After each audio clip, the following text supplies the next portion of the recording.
So self-awareness, as anybody who's worth their salt talking about leadership will tell you, is extremely important. Now, I, for one, think that it's very hard to simply be self-aware. It's like, I can't just suddenly know all my blind spots, and I can't just suddenly know how I'm being received. We don't always know how we're being received. And so I think one of the best ways to learn self-awareness is to actually practice situational awareness. Okay, what does situational awareness look like? I'm sitting in a meeting, and I don't know that I'm doing all the talking because I'm having fun and I'm saying really interesting things.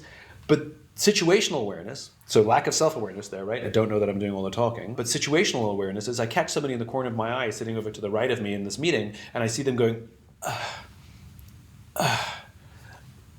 I'm seeing them trying to participate in the meeting, but I keep talking over them. So I can see through my situational awareness that I need to shut up and say, Dave, you wanted to add something?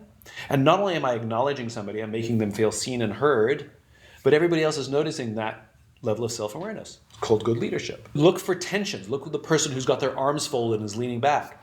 Hey, Stacy, notice that I wanted to see how you're feeling.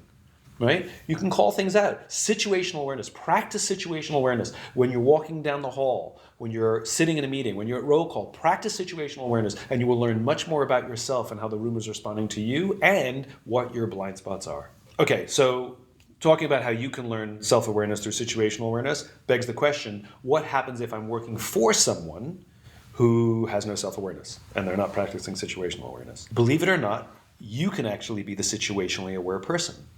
So if somebody else is doing all the talking and you see somebody going, right? When that person takes a breath, you can say, hey, I think Steve wants to say something.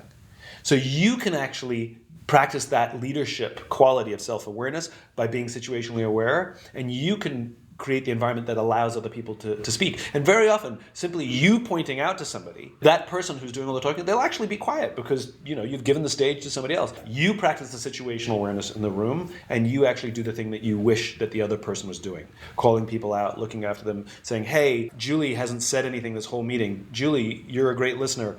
What do you think about all this? Right? So you can actually play that role. So if there's somebody above you who isn't playing the role, I can promise you they won't be offended by you doing it. I've never seen somebody get an affront by you having the situational awareness in a space.